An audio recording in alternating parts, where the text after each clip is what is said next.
Good morning, gentlemen. Great to see you this morning. We got a nice crowd on this chilly morning. Let's start with the word of prayer.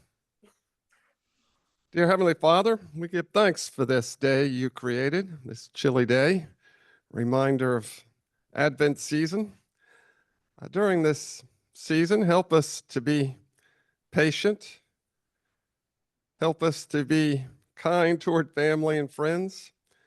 And most importantly, help us to remember the true meaning of the season. We give thanks for our speaker and the work he does in our community.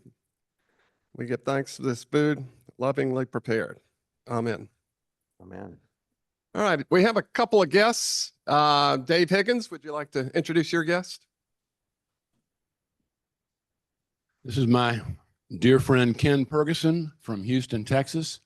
Our fathers were both transferred to Pittsburgh. Ken from Oklahoma, me from Chicago, for our junior year of high school. We met at the bus stop. I'd never met anybody from Oklahoma, so I was fascinated, and we became fast friends.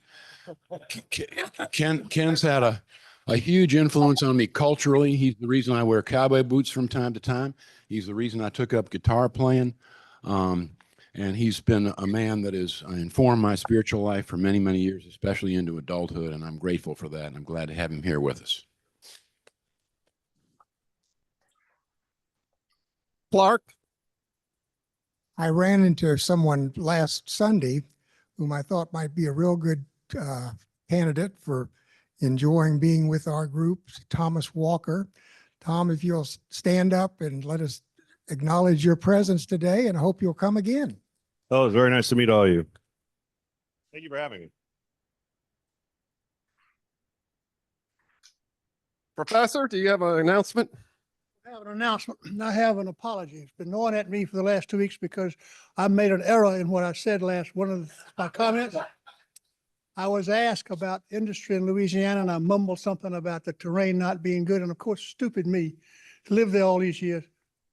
South Louisiana was full of sugar mills, which were very modern organizations, very modern structures back then. And the stuff they use, the way they held the sugar and turn it in from the field, sugar mills were important in South Louisiana, an important part of the industry, and they did use slaves. So I just wanted to correct. It's been gnawing at me.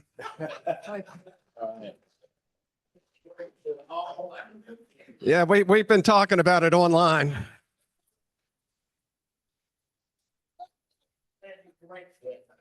I appreciate that. All right, Scott, do you have our speaker info for next week? Yeah, next week our speaker is Dina Blair, who is Trinity's new Director of Health and Wellness and Recreation. And so she'll be here to talk about, what we have going on and what will be going on in all of those directions. So come and meet Dina next week. Bert wants to know if we're going to do exercises, and the answer is probably yes. So wear your sneakers. All right. Any other announcements from the group?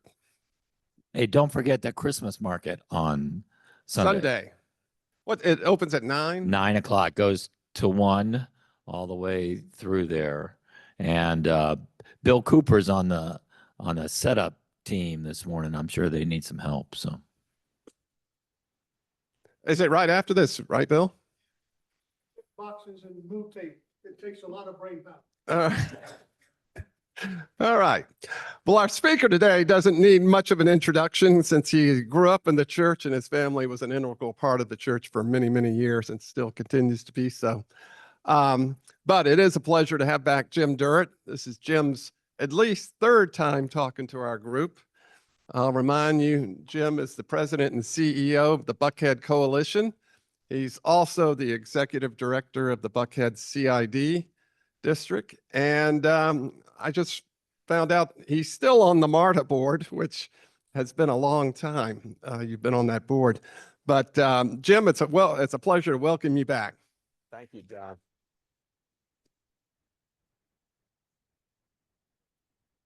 Sound check. Can you hear me? All right. It's a pleasure to be with you today. I've prepared a presentation just to describe the Community Improvement District I've been running for 15 years now.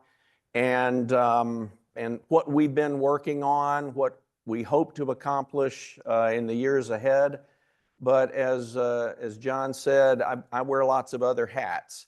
And so if you'd like to ask me any questions about pretty much anything, I'll have probably an informed opinion to give to you. And I'm happy to talk about MARTA business and where I see MARTA going and questions that we're all wrestling with in my world about what is the future for transit and transportation in this vibrant region, including this great city. So I'll go through this presentation and then open it up to you. There'll probably be things I forgot to put in this. So you go, hey, I heard about this. What about that? That's fair game. John said we start at 7:27, so I wanted to let you know that I paid attention when he shared that with me. So when last I was here, we were, I think, talking about the Buckhead cityhood movement. So I thought it was important to put in here that what Buckhead is a community of neighborhoods within the city of Atlanta. It's 18% of the city geography, about 20% of the population, but it's got an outsized impact on the economy, the government operations, the funding, the jobs. It's a very important part of the city of Atlanta. And just like any city, you have parts of a city that contribute more than their fair share than other parts of the city, but that's how cities operate.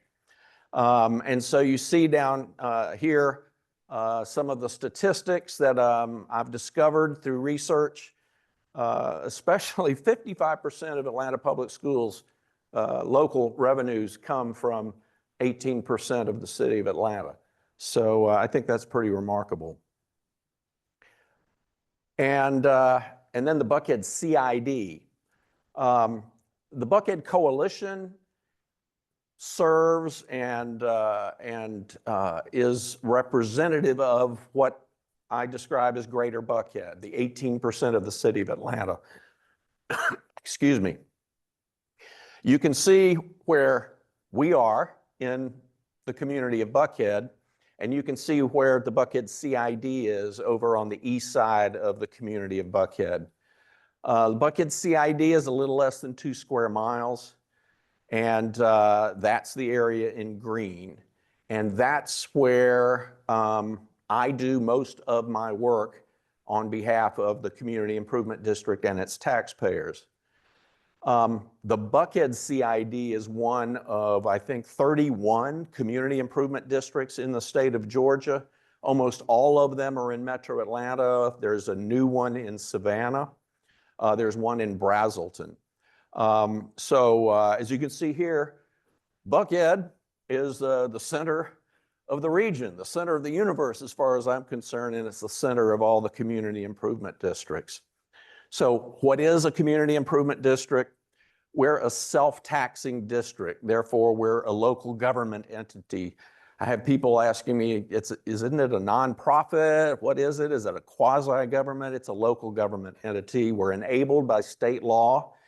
And then because we're in the city of Atlanta, the city of Atlanta has to approve us as a community improvement district. It gets formed by a vote of the commercial property owners within the boundaries of whatever ends up being the boundaries of the district.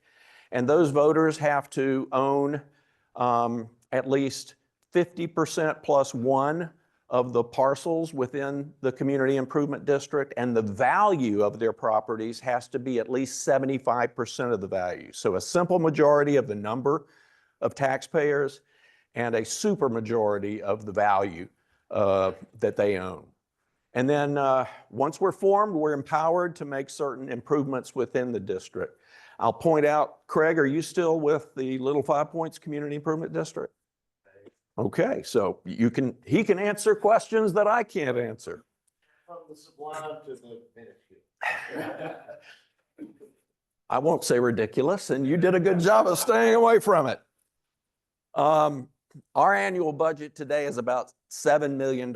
So that's the ad valorem taxes, which is 3 mil, that property owners have agreed to pay extra to come into the district. And they see value in that. And that's what I'm going to describe to you is what is the value that taxpayers get when they pay this extra tax. And Craig, I won't ask you what your annual budget is. It's not $7 million. It's in the 5 figures. Although we just made a change to go into the 6.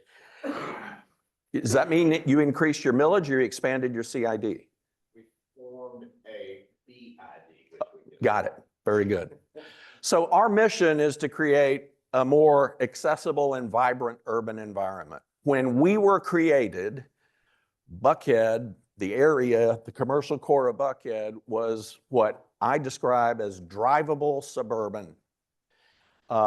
It didn't develop with the idea of people are going to want to walk from here to there. It was all about the automobile being the mode of transportation. Big block sizes, big malls, that sort of thing. And when we were created to actually fix Peachtree, which had become a traffic sewer. And our job was to figure out what we could do to make Peachtree a street that served people in automobiles, but also people that wanted to navigate the area without having to get in an automobile. So our vision is that when we finish our work, we're going to be a walkable urban environment with a healthy mix of land uses. We want to have multiple transportation choices for people. We want lots of people outdoors, walking, biking, gathering. And in order to gather, you have to have quality outdoor gathering places. Today, if you think about Buckhead CID, think about Lenox Square, Peachtree, and Piedmont. Where are our gathering places? When I came to the CID 15 years ago, Charlie Ackerman was on the board. Charlie Ackerman said to me as we were walking down Peachtree, Jim, there are 2 things we're missing. Number 1 is a cultural institution of some significance. And he was thinking about a museum or performing arts center, something like that. He felt that big activity centers, important job centers where people were moving to live as well, you need to have a place to go to experience arts and culture, that sort of thing. I would argue that today, under Sheffield Hale's leadership, the Atlanta History Center is a cultural institution of significance. Reynolds has raised his hand, so I want to recognize that and come back to that. Somebody say, ask him to ask a question, but let me finish up. Charlie said, we're also missing a quality gathering place where the community can come together. And I took that to heart. And some of what I'm going to share with you is how we are going about trying to solve that problem. So we collect local property tax dollars. We attract other people's money.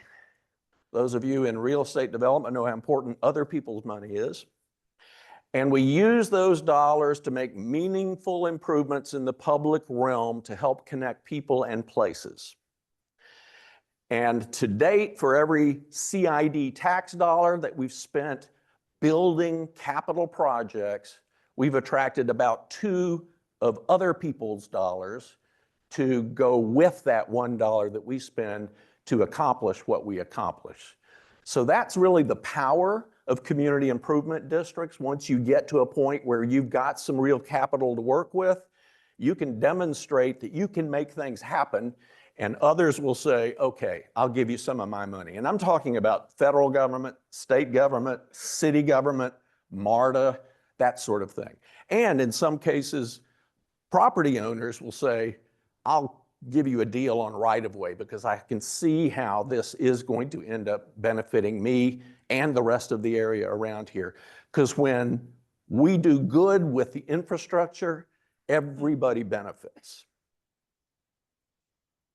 Now, it's not just capital projects, and I'll get to them, but I want you to understand that we pay for other things as well that the community values. Programs. We've got I'll call it a micro transit system in the Buckhead Community Improvement District. It's called the Buck. When we started it, it was a fixed route system. You knew the bus could pick you up at this location and take you on this route. And so if you wanted to go anywhere where that buck went, you could use it. And it would be free because the CID pays for it. We changed how we operate that. So now we've got a number of these, they're Sprinter vans that drive all through the Community Improvement District, and it's on demand. So it's like Lyft and Uber, but it's the Buck Shuttle.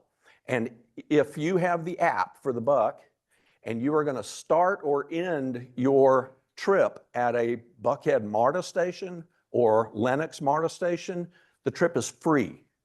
If you're going to be picked up somewhere that's not at one of those stations and go to a place that's not at one of those stations, like I want to take it from the Terminus building at Peachtree and Piedmont and I want to go to Lenox Square, it'll cost you $3.50, I think, which is less than an Uber ride, but it's not as enjoyable as a walk down the beautiful Peachtree that we redid.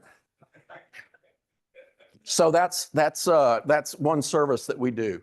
We've been running it this way for 2 years, and ridership has more than doubled from the first year we did it when we transformed the system to on-demand, and the cost per ride has dropped to almost 30%.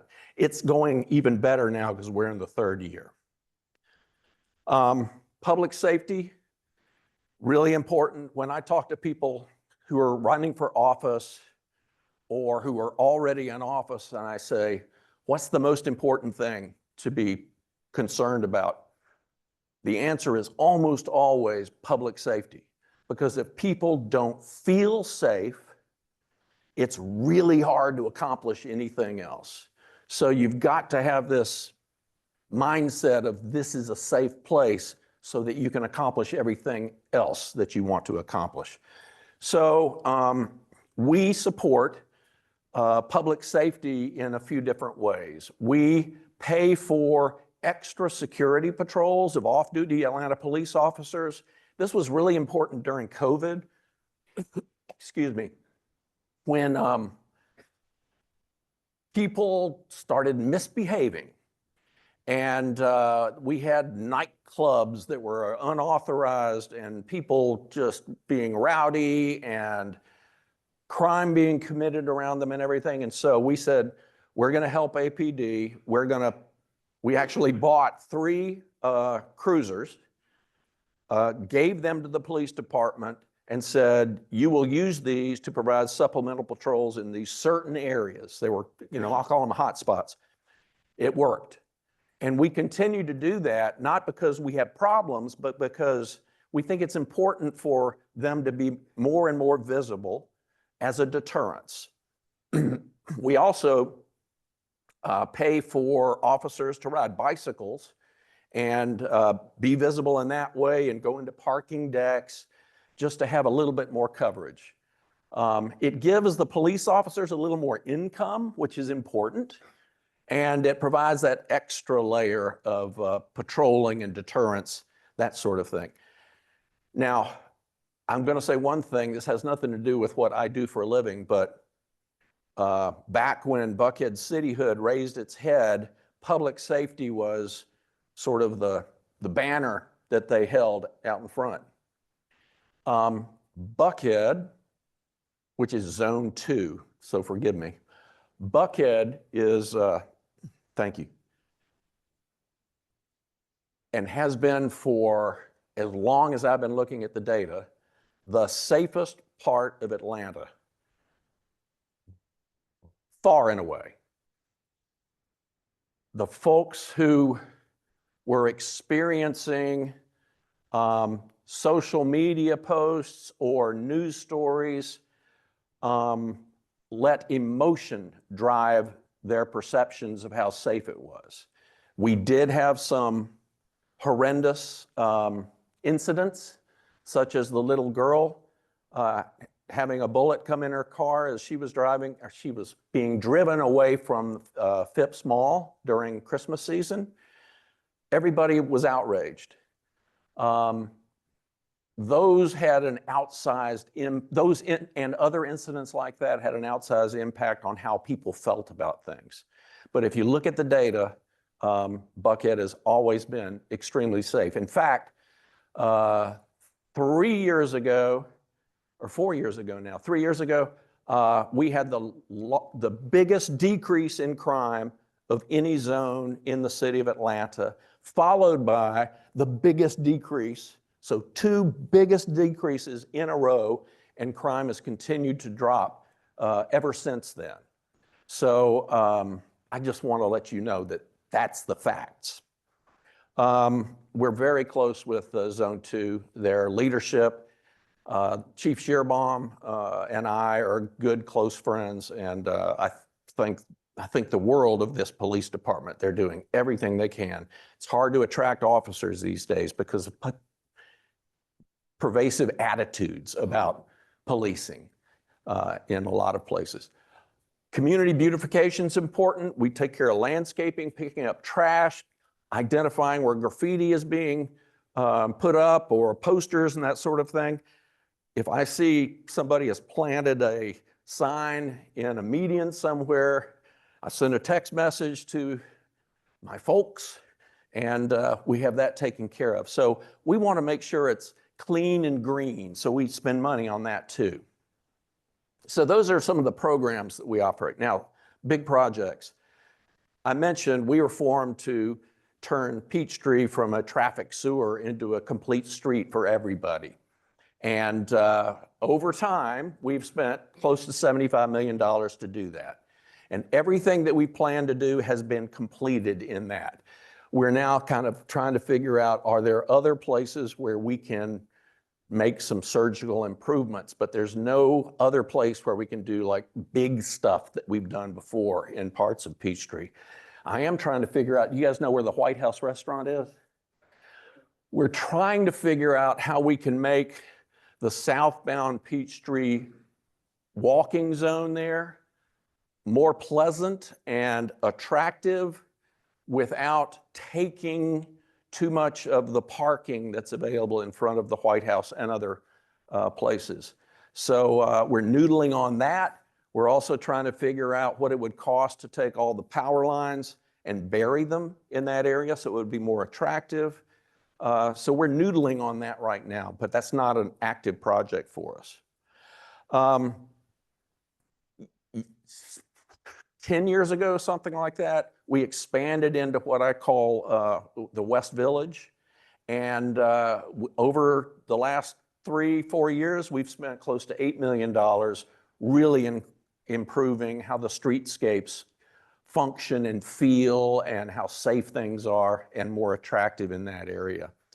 We did the same thing on East Paces Ferry Road, behind Lenox Square, all the way from Georgia 400 over to Roxborough Road.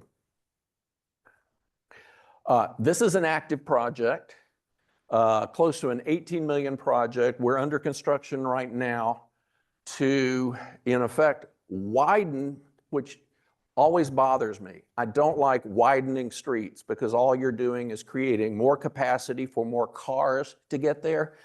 But if the current cross-section and the way the lanes are currently constructed has led to congestion and dangerous situations. And in this part, Piedmont going north from Peachtree past Terminus and the Disco Kroger to get up to Lenox Road. That is, there are like 4 lanes at one point going north, and then one of them is skinny, and then it cuts out, and then it's hard to navigate and do it in a safe way. So what we decided we would do is create a corridor where we would be going from turbulent flow, if you will, to laminar flow for automobiles, 3 lanes north, 3 lanes south, a center turn lane, and then create a really generous multi-use path on the Disco Kroger side to go from Lenox down to Peachtree. So this is underway. We're going to finish it by July of 2026. If you go there now, you'll see construction on the Disco Kroger side. We buried, Georgia Power is burying some of their lines right now, and they have already moved the massive transmission poles that go down Piedmont. We are building a roundabout behind Phipps Plaza. Phipps Boulevard and Wyuka Road. And this was studied for a long time. We paid for all of the analysis and design of this. We're going to be creating a little park that you see to the left of the roundabout, City of Atlanta Park. And this will process traffic through there in a much more efficient and effective way. If you can, in your mind's eye, visualize being there, how you got that slip lane when you're coming down Wyuka, and it doesn't work well. So we are doing this. We're taking a lot of right-of-way on the church side of Wyuka. It's going to go all the way up to Old Ivy, and we're putting a traffic signal at Old Ivy and Wyuka as well. And we're creating a generous corridor for people on wheels or their heels. We just got to continue to build out the walking, biking infrastructure in Atlanta and do it in a way that isn't just putting a stripe on a road, taking away some space for cars and praying that people are going to use a bike lane to get around. That's not the way to do it in the future. This is a big one, Lenox Road Complete Safe Street. So we defined this project, and if you can see my pointer on the left here, this is behind Phipps Plaza. Right here is East Paces Ferry and Lenox Road. Did I say Phipps Plaza? Behind Lenox Square.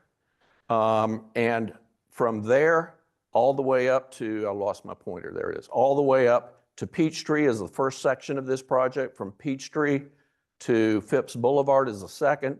And from Phipps Boulevard across Georgia 400 all the way to Piedmont is the third section. So that's to get you oriented. Section 1 is already under construction. If you've driven past Lenox Square on Lenox Road, you might have said, where did all the trees go? Well, we had to take down most of those trees in order to create an elevated boardwalk on the Lenox Square side of Lenox Road, build it up above ground, and then plant new trees that aren't a monoculture. Right now, all the trees that were there were one kind of tree. So we're going to be planting different kinds of trees. A lot of them were unhealthy as well. And even some were dead. So we're going to create a really attractive, and that image in the middle there is what we are planning to build. And people will be able to walk or cycle on that to traverse that section of Lenox. We're also, in the process of all this, going to be redoing the sidewalks on the other side, and we're going to, I don't know if you know this, but if you're driving north on Lenox Road and you're in the outside lane coming up to Peachtree, the pavement is like toothpaste. And the reason that you're bumping and it's wavy and all that sort of thing is because there are conditions underneath that pavement that have been failing. And when you just come in and scrape a couple of inches off and repave, it's just going to have the same problem over again. So we're going to be doing a massive reconditioning and repaving of Lenox Road at the same time. Section 2, we're going to continue this boardwalk that we're creating on the Lenox Square side. It's going to go in front of the Whitley, and we're going to go up a ramp that we're going to build to get up to, I wish I had a picture of it, but you know when you're driving and you've got a ramp to go up and then you can go to Phipps Plaza, or you go down to head to 400, it's kind of confusing. We're actually going to be taking people on foot or on two wheels up alongside Lenox Road, where the traffic is coming up to Peachtree to get up to that plaza at the top there, which is called Henry Aaron Alexander Plaza, by the way, and then down past Alliance Center to the Phipps Boulevard and Alliance Center entrance. So that's section 2. And then and that's under design right now. So section 1 is under construction right now. Section 2 is under design and engineering. And then section 3, which is the one that I'm most excited about, includes what you see on the right there. That is an elevated bicycle pedestrian bridge, which goes across Georgia 400 and across Lenox Road and connects to the Path 400 multi-use trail, which creates connectivity that is desperately needed in Buckhead. And is actually, this Lenox Road is the last piece of creating connectivity for people in Buckhead.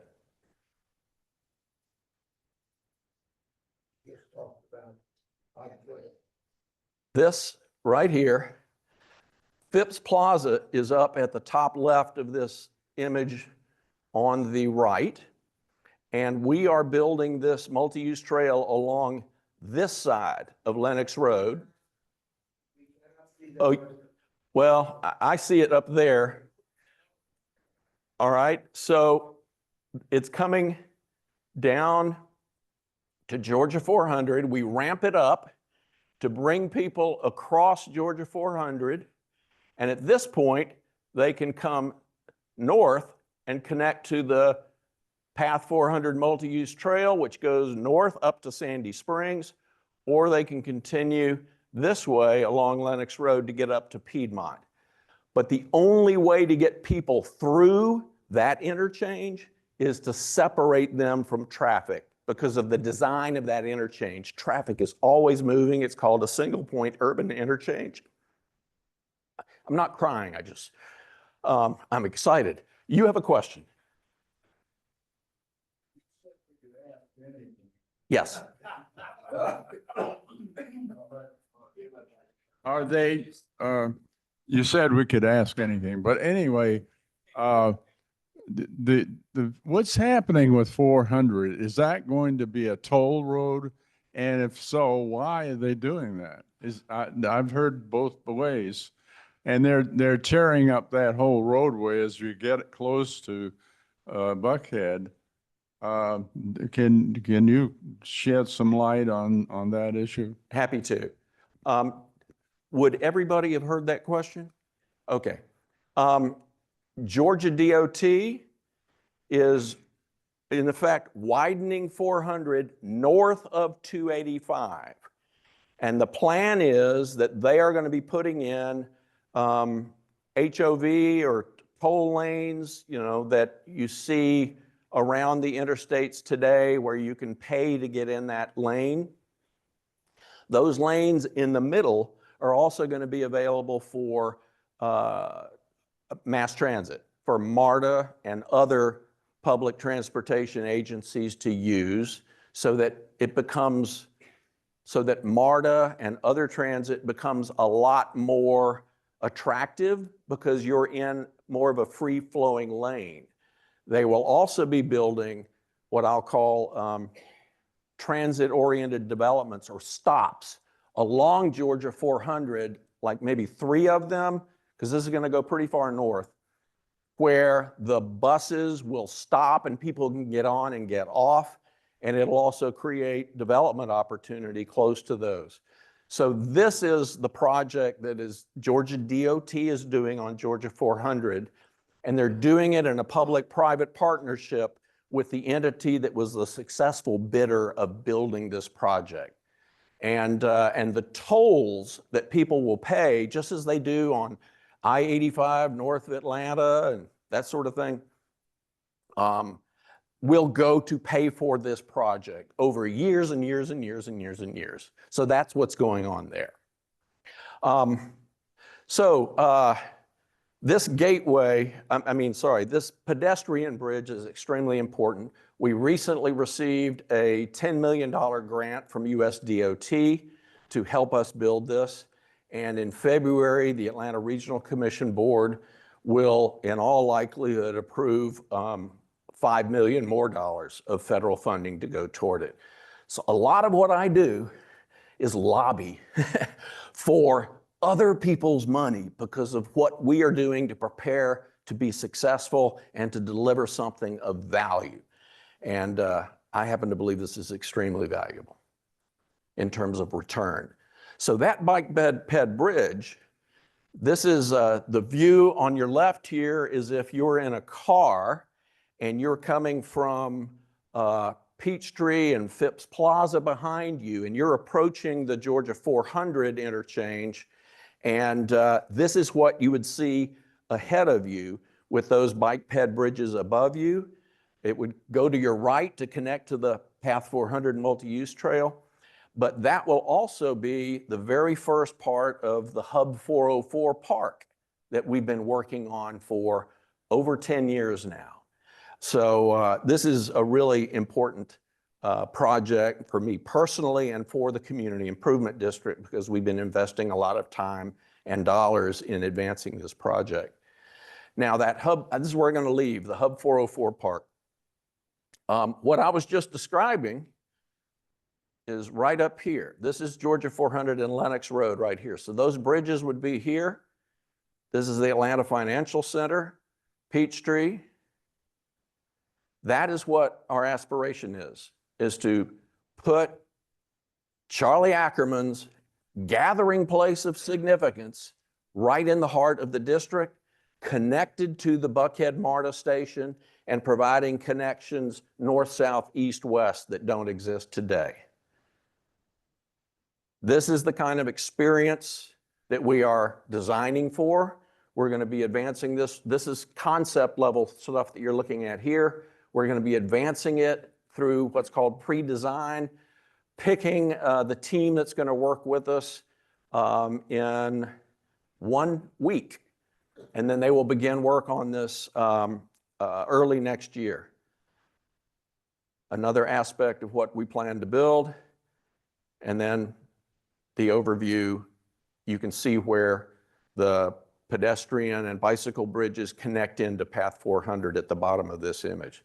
So that's what I got that I prepared for you, but I'm happy to answer any other questions about Georgia 400, MARTA, anything. Let's go back to Reynolds. Yes. Reynolds, Did Reynolds does have a Reynolds question? Couch? Reynolds? Well, he can unmute himself. All right, let's go to Tony. Wait, Tom. So about the gathering places, you said they were outdoor gathering places. So are these like malls with a little stage where someone can address a Yes. gathering of people? What are these gathering places like? A park, a plaza, a place for people to come together to experience community. A market could be set up there. A little performance could be set up there. A place where you can go outside and throw a blanket down and enjoy some quiet time, reading a book or visiting with your family. What we're trying to create is around 8-9 acres where this is located right here for people to be able to come together. Because right now, I challenge you to come up with a place other than inside a mall where people gather. Got it. Thank you. Jim, let me ask you a question. Well, just as a quick follow-up. So to help conceptually what you're talking about there, I'm thinking what comes to mind in part is Centennial Olympic Park, in part outside the Battery, that kind of an open gathering space with probably fewer commercial business things going on, Right. but more of a. Exactly. It's a linear park. All right. Thanks. I know this isn't in your wheelhouse, but what can be done about the car noise situation where these hot rods are at one light and they, floor it and stop at the next light? There's very little to be done because you don't have police officers on every stretch of road at all times of day. And so there is an effort right now. This is in my wheelhouse, John. There is an effort right now underway in the under the Gold Dome to create legislation which would allow a jurisdiction to utilize cameras with microphones to be able to identify the offending vehicle and record the decibels that came from that vehicle so that you could ticket them. So that is underway right now. The resistance is coming from conservative rural legislators who don't want the government sticking their nose into anybody's business. But that's the situation. Yes, Thomas. I live in East Point right now, and right now East Point is trying to connect a bunch of walking paths themselves, and they want to hook that up to the belt line. Are y'all going to try to connect this in any way to the belt line as well, and have like a huge walking path throughout the city? Yes. So when I mentioned that this particular bridges that we're working on right now connect to Path 400, Path 400 actually is completed for most of its planned distance, and where it terminates right now is down near oh my gosh, Piedmont, Sidney Marcus. It goes beyond Sidney Marcus all the way to Peachtree Creek, and there is a bridge that's been built across Peachtree Creek there that connects to the South Fork Greenway. And there is a spur trail that's going to be built to go connect to the Beltline across Piedmont when the Beltline gets to that point. And the Beltline is getting close. They've just been trying to figure out what their alignment is going to be. They've now figured out how it's going to cross Peachtree, which is a great story, by the way. Bennett Street, which is where there have been some problematic clubs. 1145 is the famous one. It got shut down, and the Atlanta Beltline just purchased that property. Georgia DOT has been planning to redo the bridge, Peachtree Road Bridge, that goes across the railroad tracks at that location and the creek. And Georgia DOT has accelerated the delivery of that project, the construction of that project, to better align with the plans to bring the Beltline through there. So things are working together. And so the idea is to create this web of interconnectivity throughout the region. And this is one thing I want to say. I believe the future vitality of Atlanta and this region is going to depend on expansion and utilization of public transportation and infrastructure for electric bicycles that are all connected together. If we can't make that happen, I think we're going to choke on our current success years down the road. And so I think that's really important for this place to remain vibrant. Charlie? Jim, we talked about when you addressed the club that we were, Ned Bishop and I are in, and Sam Massell was a member, and you replaced him at the Buckhead Coalition, which he started. And one of the things that always is fascinating to me is how much under the radar what the Buckhead Coalition does.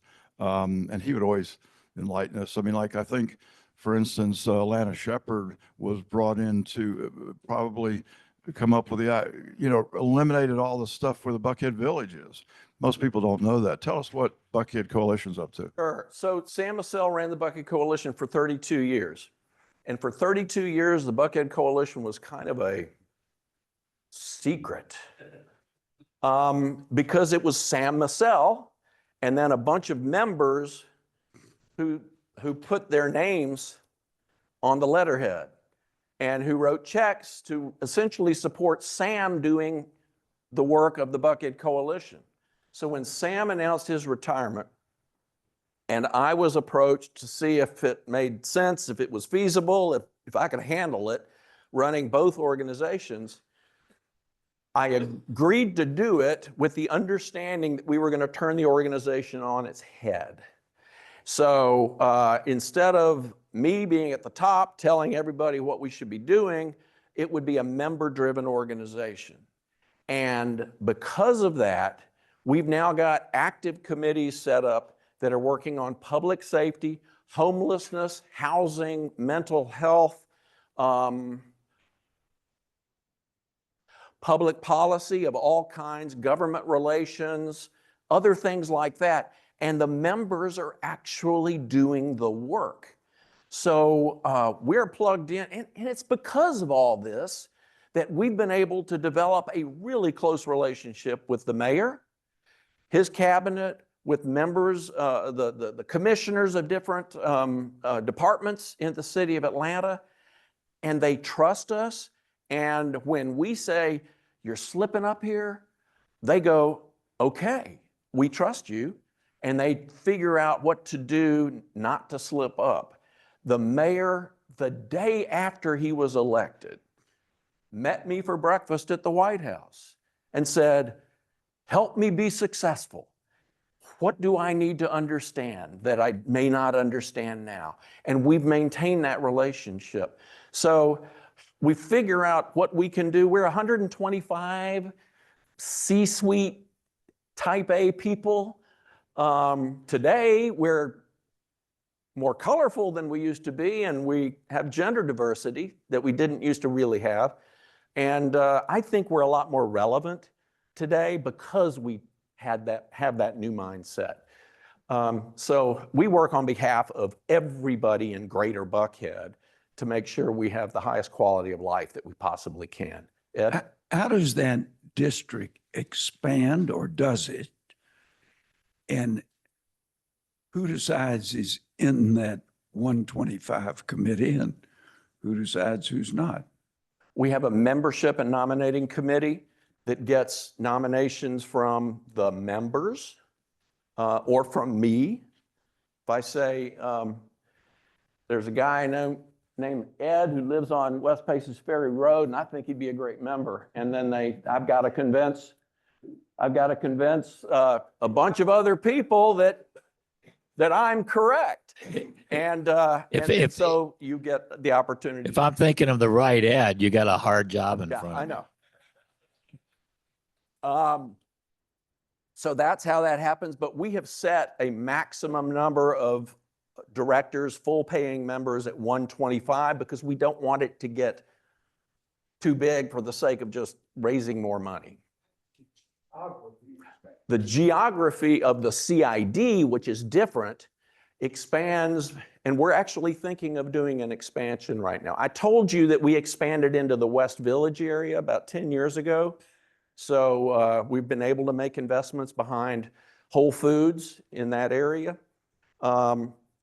But we are thinking about expanding down to the Lindbergh area around, Morosco and Sidney Marcus and Piedmont, principally because we think they need some support shoring up public safety. I think that a perception of homelessness and petty crime down there is holding back what should be a really robust development happening down there. You're down there where the Gold Line and the Red Line and all these multi-use trails come together. So what a great place to be. And I don't know how much time we got, but I want to talk about one more thing. The way it happens is 50% plus one of the property owners that are in an expansion area, to call it that, if they own at least 75% of the value, they sign and notarize a document saying, I'm volunteering to come into the Buckhead CID. Once we collect enough of those that meet those two criteria, we take them to Arthur Ferdinand, the tax commissioner. He certifies that, yes, we got the requisite number and value. And then that goes to city council and they approve it. Boom, we're expanded. Those people get taxed more, and they understand that when they're signing up. Here's what I wanted to share. I'm sorry, Matt. Let me share one thing, and then the Beltline, public transportation. I talked about the importance of a robust, expanded transit system and electric bikes and how they fit together. I happen to believe that putting light rail on the Beltline is a bad idea. Instead, I think we need to better connect the Beltline to transit. And that is why what the mayor announced at his State of the City last year, I think, to pursue putting 4 new MARTA infill stations on our heavy rail lines wherever it crosses the Beltline. Where did he get that idea? I don't know.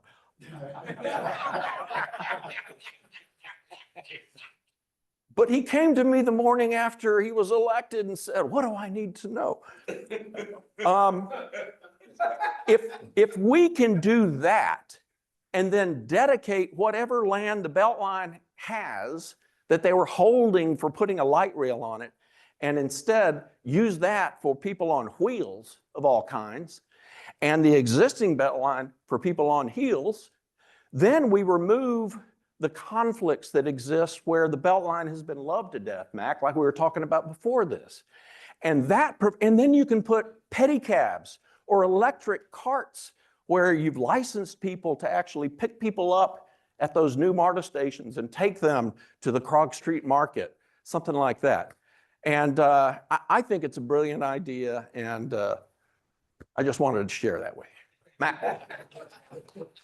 Jim, first, thanks for all you've done and are doing for make our lives more livable. But I want to ask you about this gathering area above 400 Beach Street. It's been intriguing ever since it was announced. When do you think I'll be able to sit up there and drink a Scotch whiskey in that area right over 400? I mean, what date? What's a foreseeable date that that'll happen?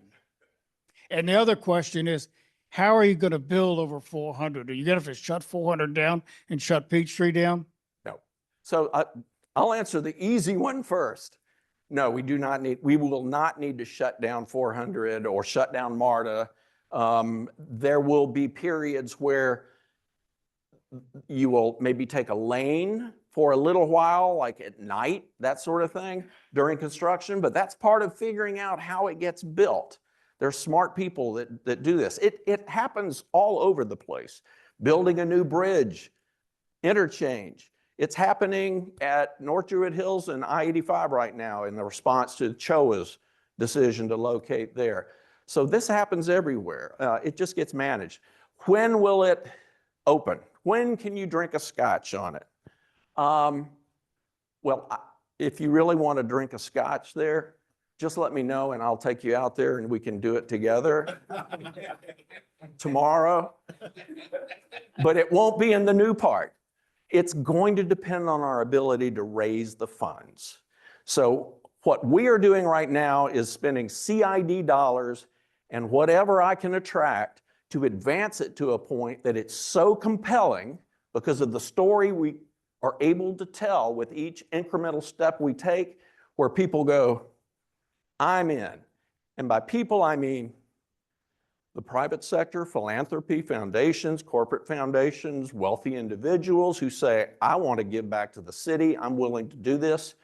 The federal government, who's given us a little bit of money for this so far, but the Stitch, the downtown project that's sort of their version of this, got 167 million. And that was like, well, we can't give Hub 404 or anything like that because that would be too much at once. So, it's taking incremental steps. If you're asking me, what does my crystal ball say? I think 2030, 2032. So, Mac, you and I may not be enjoying it. I'll have to hang in there a long time, it sounds like. Hey, Jim, you obviously have done a lot of work and are in the middle of great plans for improving the kinds of transportation and access for people. But recently, the voters in Cobb County and the voters in Gwinnett County rejected the opportunity to implement additional SPLOST for the purpose of public transportation. I'm wondering what comment you have about that.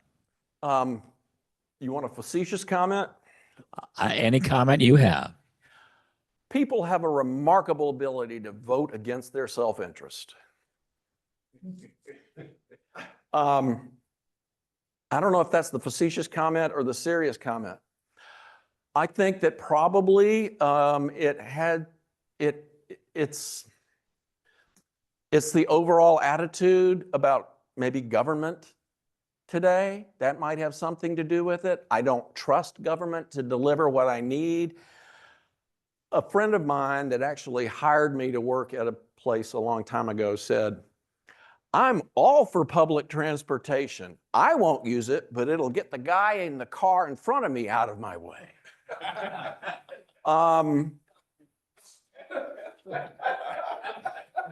He was being facetious, but it's a good point. I think it's needed because other people need it, and if they can use it, they won't be taking up space on the roads. I think probably, I have no idea what the campaign was in both of those jurisdictions. My guess is that it was not as well planned. The strategy may have been a good strategy, but the tactics were not good. Something like that. We all thought Cobb County was going to approve it. I mean, Gwinnett County was going to approve it and Cobb County wouldn't. We were surprised, those of us in transit were surprised when Gwinnett County turned it down. That's the best answer I got for you. All right, last question. We're coming up on 9 o'clock. Okay, be quick. Although first, I'm into your comment about the belt line and using that extra lane for wheeled purposes so that the existing lane can be dedicated to pets. And with transit being in terms of traditional, cars like a MARTA car being so expensive. So I'm in.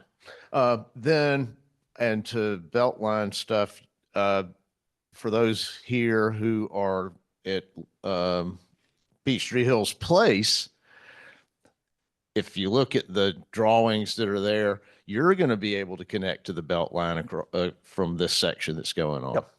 Third is a question.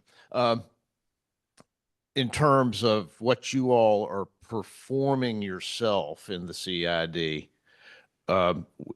as to construction projects, infrastructure, versus the city doing it. Because CIDs have, the city's procurement system is difficult. To what extent are you all self-performing there? The city of Atlanta is not building anything that we are working on. In fact, we constructed 2 City of Atlanta projects that are, quite frankly, outside of the CID. If you appreciate the repaving of West Paces Ferry, if you appreciate the repaving of Mount Perrin, and recently West Conway was repaved, those are City of Atlanta projects that we procured and performed on their behalf because we saw it as important to get it done. And there are conditions in the City of Atlanta today, or I would say yesterday, maybe not today and tomorrow, which made it like pulling teeth to get them to perform. So what Craig had to say about procurement at the City of Atlanta, it is broken right now. They realize it, they just have to get to agreement on how to fix it. And that's something actually that the Buckhead Coalition is taking on in terms of one of our committees pulling together people to help them recognize the opportunity and what they might do about it. Because we got a lot of smart people that understand these things.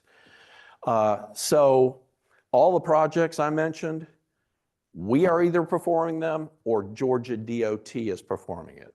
Piedmont is Georgia DOT. Section 3 of Lenox Road, we are, Georgia DOT is going to perform that because we were uncomfortable taking it on over MARTA and Georgia 400. It's also a state route, as is Piedmont. Section 1 and 2, we are performing it. The roundabout, we are performing it. So that's how it works. We have the capacity. Jim, thank you for a very informative presentation. That's great. Really good. Thank you.